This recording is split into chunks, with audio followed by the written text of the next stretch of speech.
Hi guys, welcome back to my channel. It's Susan, and today for you I have a story time. Now this story time involves one of the places that I worked at for 4 years of my life. And that place is McDonald's. Yep, Mickey D's, baby.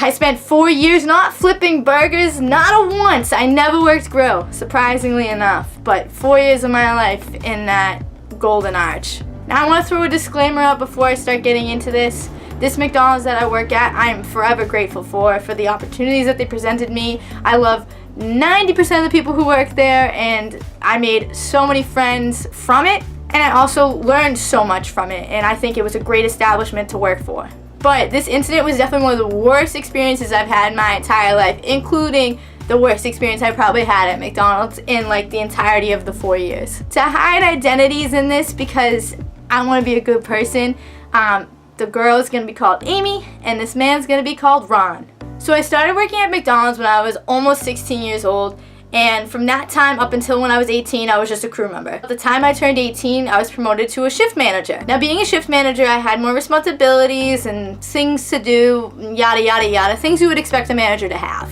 At the time, there was probably about 3 or 4 other managers. Honestly, we were very understaffed, which is not surprising for McDonald's. Honestly, we were always understaffed.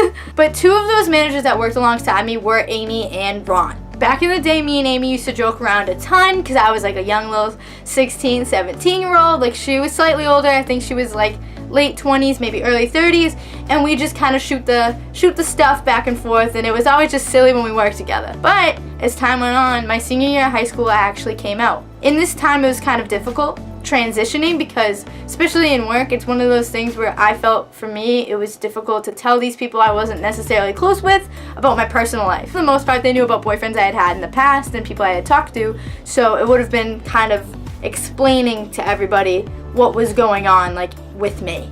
But at the end of the day, I did come out, and la-di-da, you know, life goes on. There was a few people who worked in the grill that weren't necessarily nice to me about it. Amy was one of the managers who was also not exactly nice to me about it. And it was one of those things where it wasn't direct off the bat. Like, this wasn't something that, like, you know, they were sitting there being like, oh, you this, you that, like, just like insults. Like, it definitely wasn't like that to start. But it was little things that, like, I caught on to that used to get me so mad. Now, like I said before, me and Amy used to be pretty cool together. Like, when we'd work together, it would always be fine. But then all of a sudden, when I came out, it was one of those things where I could feel the tension between the 2 of us. A lot of people who worked at my McDonald's spoke Spanish. So to give a little quick Spanish lesson for you people, novio, that means boyfriend. Novia, that means girlfriend. There was one girl who worked in the grill that we never got along. Honestly, I'm assuming it was due to this. I don't want to make presumptions, but I'm like 98% sure. So her and a couple other girls used to come up to me and they'd be like, oh, Susana, like, how's your novio? And they'd sit there and they'd ask me about, like, how's my boyfriend, because at the time I had a girlfriend. It's one of those things where, in theory, it might just, like, pass over someone's head and be like, oh, like, la-di-da, like, whatever, like, it doesn't matter. But, like, the look in these people's eyes was just, like, this smirk every time they were looking at me. And obviously, being someone who was newly out, I felt the need to correct people because I didn't want to go by a lie that they were thinking, in case they were thinking that lie, which they definitely weren't. So every time I would correct them and be like, oh no, I have a novia, like, whatever, and they'd be like, oh. I'd be like, yep. And they'd say something, and something I probably didn't understand too, and then we'd move on. That was always one of the things that got me the most, because it made me so mad that if you're gonna say something to me, just let me understand it. Honestly, how am I supposed to rebuttal something that I don't get? But anyways, this used to happen fairly frequently while I was working there after I came out. I definitely was not a manager that had a stern hand. Honestly, I let a lot of things slide. Like, I'd ask people to do something, they'd tell me no. I'd probably end up doing it because I'm not really someone who's forceful and is good at, like, telling people, like, what to do, in the sense of, like, you need to do this right now, or, like, you need to stop doing that. Honestly, I'd just always feel uncomfortable, and I'd be like, and then I'd probably tell someone else later, because that was, you know, the managerial thing to do, right? I don't know. So another manager I worked with, his name is Ron. He was a fairly older guy, probably late 20s as well. He was wicked nice to me. Me and him got along so well. One day I was working a shift, and it was me, Ron, and Amy. We were the 3 managers that were on, just so happened to be at the time, and it was a night shift. I'm fairly certain it was probably around like 8 or 9 o'clock because from my memory it was pretty dead. We were standing over by the fry station, and I remember Amy said something to me, and I was like, whoa. I can't remember exactly what she said, but she sat there and pretty much told me that me dating a girl was disgusting. And to this I was pissed because I had already gotten this before from my mom, and I didn't need it again from somebody else. Definitely not someone who was not blood related to me. I was not gonna take that. After she said that to me, I looked her in the eyes and I was like, you're telling me that my love is disgusting? She nodded her head and said, yeah. She said that that's not what God wanted and all this stuff, and started going on and on about religion and how what I was doing was wrong and how I was gonna go to hell and all of these things. Meanwhile, Ron's standing next to me and I'm literally just looking at him like, whoa, like what honestly is going on? Clearly this had been building up in this lady for a while to sit there and all of a sudden one day just burst on me. But honest to God, I wasn't really expecting it like that. Everything she said I rebutted, and I had a comment back to make. But at the end of the day, I just didn't really know what to say to the entire thing. Like, how am I supposed to fight religion with facts on life? Like, how am I supposed to compete the two next to each other? Like, huh?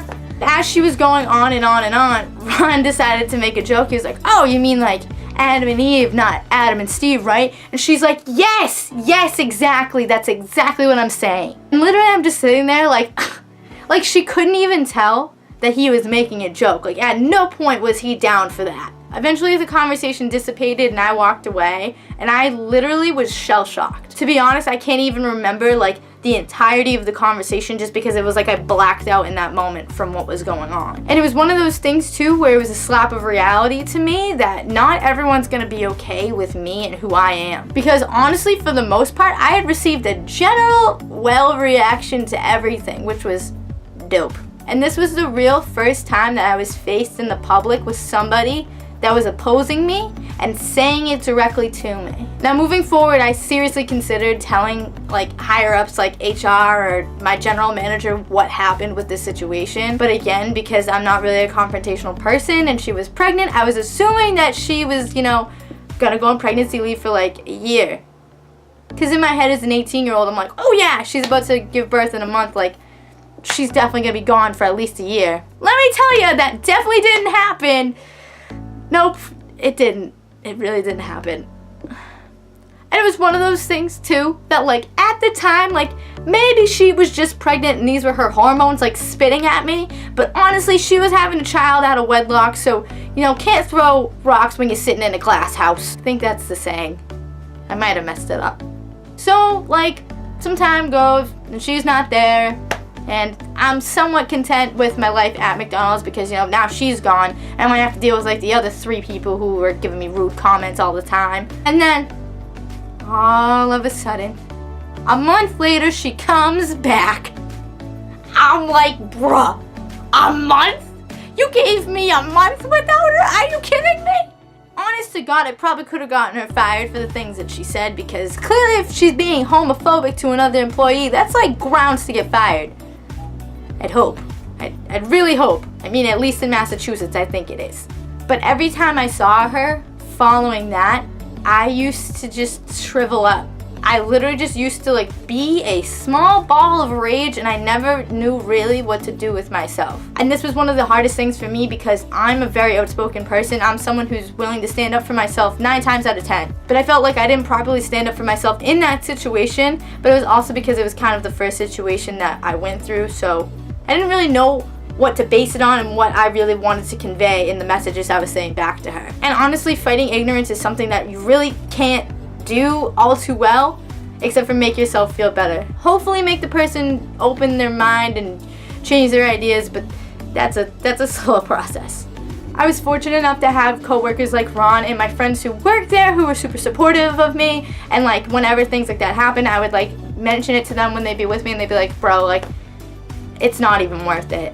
One of the girls who said the novia thing to me and always used to make comments to me actually had a hand in getting fired, so I'll give myself a little pat on the back for that. Honest to God, this was the one time that I was actually disciplined and I said something. So like, go Susan for once. Go Susan. The story isn't even interesting. Pretty much I asked her to go get ice because we were busy in the front and there was nothing going on in the grill. She said no. I said, why not? She said no. And I was like, you need to go get ice. She still said no.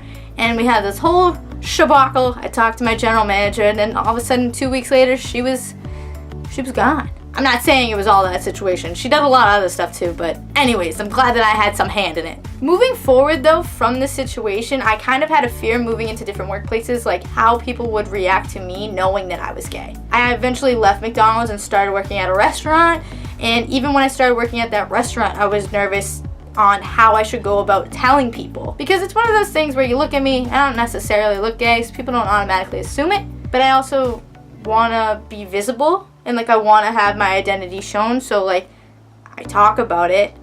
But in those situations where I'd be talking to new people and mentioning it, in the back of my mind I'd have this slight hesitation to not say it. And I think that part of that comes from this experience that I had at McDonald's and how hard it was for me being 18 and going into work and having these comments made at me all the time. When that manager was back, me and her had a couple little fights. Nothing all too crazy, but it was definitely not my favorite thing. Like, there was probably 2 actual blow-ups that we had with each other, and I'm not the type to like start fights, but there was definitely 2 times where we were kind of going back and forth and a little bit of heat and shade was exchanged. I guess at the end of the day, you can't really expect everybody to be okay with you, but don't be afraid to stand up for yourself, and also don't be afraid to go to HR even if they're pregnant, because they might come back after a month and you might be pissed that you never did. In reality, I know I probably could have said something when she came back. I think I just had sympathy for the woman because she just had a baby too and she really needed the money, but whatever. Doesn't excuse homophobia. Thank you guys for watching my video. If you enjoyed watching this video, please like, comment, subscribe. If you want to follow my Instagram or my Tumblr, they're both, put them up here because I had trouble last time editing it before, so they'll both be up here. I actually have a couple friends that make YouTube videos if you guys are interested in makeup or life and all those subjects.